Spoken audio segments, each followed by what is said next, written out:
Assalamualaikum warahmatullahi wabarakatuh. Kembali lagi dengan saya Nabila Putri.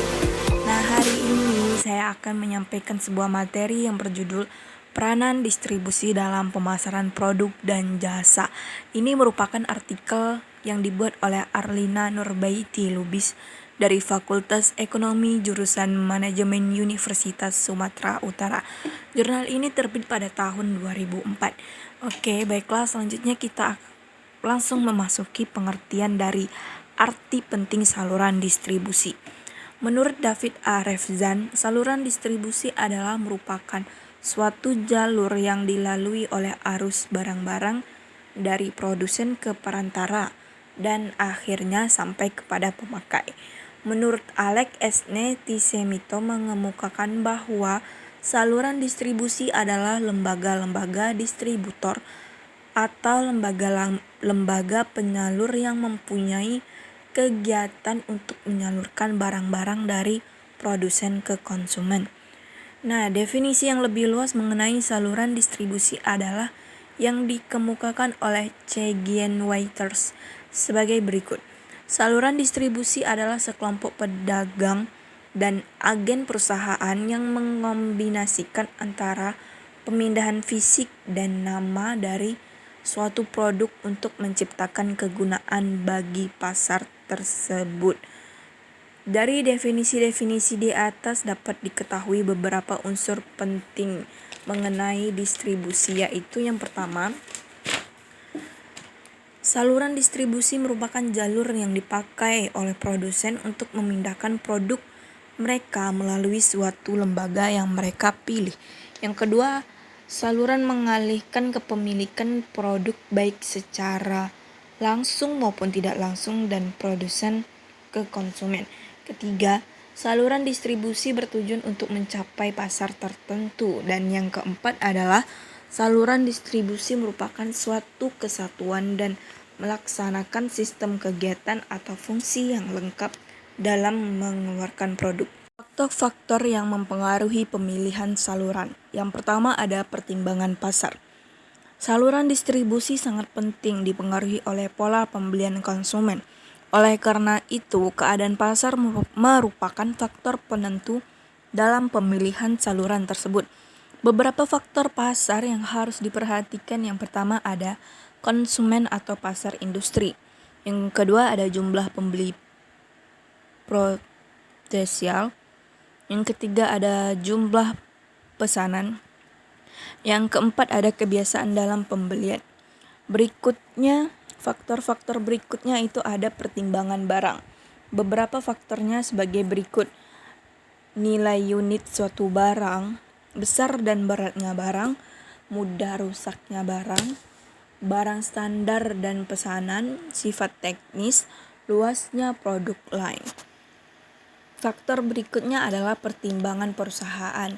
Adapun faktor-faktornya yang pertama itu ada sumber pembelanjaan, pengawasan saluran, pelayanan yang diberikan oleh penjual, pengalaman dan kemampuan manajemen. Yang keempat ada pertimbangan perantara.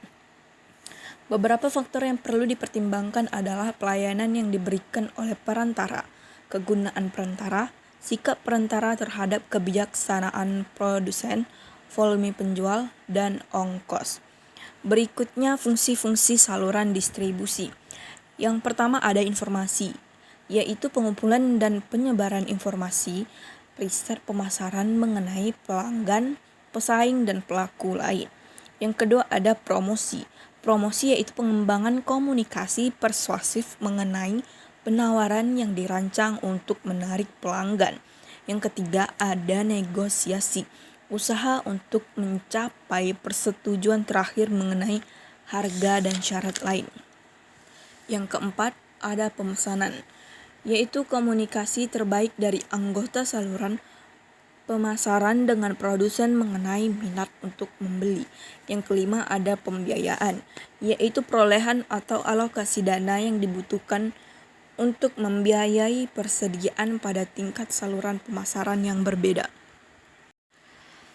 Selanjutnya jenis-jenis saluran distribusi. Ada beberapa jenis saluran distribusi antara lain yaitu Saluran distribusi barang konsumsi. Penjualan barang konsumsi ditunjukkan untuk pasar konsumen di mana umumnya dijual melalui perantara. Yang kedua, ada saluran distribusi barang industri. Saluran distribusi barang industri mempunyai kemungkinan atau kesempatan yang sama bagi setiap produsen untuk menggunakan kantor atau cabang penjualan. Ada 4 macam saluran yang dapat digunakan untuk mencapai pemakai industri, yaitu produsen dan pemakai industri, produsen, distribusi industri, dan pemakai industri.